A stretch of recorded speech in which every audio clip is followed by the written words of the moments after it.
যারা মেয়েদেরকে বোকা এবং নির্বোধ মনে করেন তারা এই ঘটনাটি অবশ্যই শুনবেন। একবার এক তৃষ্ণার্ত লোক একটি কুয়ার কিনারায় গেল। সেখানে একটি মেয়ে পানি ভরতে ছিল। লোকটি গিয়ে মেয়েটির কাছে পানি চাইল। মেয়েটি তাকে পানি পান করালো। পানি পান করার পর লোকটি ওই মেয়েটিকে বলল, আমাকে মেয়েদের চালাকি সম্পর্কে কিছু বলো। তো সাথে সাথে মেয়েটি বাঁচাও বাঁচাও বলে জোরে চিৎকার করতে শুরু করলো। তার চিৎকার শুনে গ্রামের লোকজন কুয়ার দিকে ছুটে আসতে লাগলো। লোকটি ভয় পেয়ে গেল এবং বলল, তুমি এমনটি কেন করলে? তো মেয়েটি বলল, যাতে লোকজন এসে তোমাকে মারধর করে এবং মারতে মারতে মেরেই ফেলে। লোকটি ভয় পেয়ে গেল এবং বলল, আমাকে মাফ করে দাও, আমি তো তোমাকে ভালো মেয়ে মনে করেছিলাম। এটা শুনে মেয়েটি বালতির সমস্ত পানি নিজের গায়ে ঢেলে সমস্ত শরীর ভিজিয়ে ফেললো। গ্রামের লোকজন এসে জিজ্ঞেস করলো, কি হয়েছে?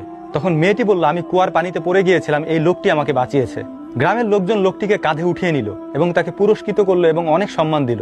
অতঃপর মেয়েটি তৃষ্ণার্ত ওই মুসাফিরকে বলল, মেয়েদেরকে যদি কষ্ট দাও তাহলে তারা তোমার সুখ শান্তি ছিনিয়ে নেবে, আর যদি তুমি তাকে খুশি রাখো, সম্মান দাও, তাহলে মৃত্যু পর্যন্ত সে তোমার সাথে থাকবে, তোমার পাশে থাকবে, সকল বিপদ আপদে তোমার সঙ্গী হবে, তোমাকে সাহারা দিবে। আশা করি অনেকেই হয়তো কথাগুলি বুঝে নিয়েছেন। যারা মেয়েদেরকে বোকা এবং নির্বোধ মনে করেন তারা এই ঘটনাটি অবশ্যই শুনবেন।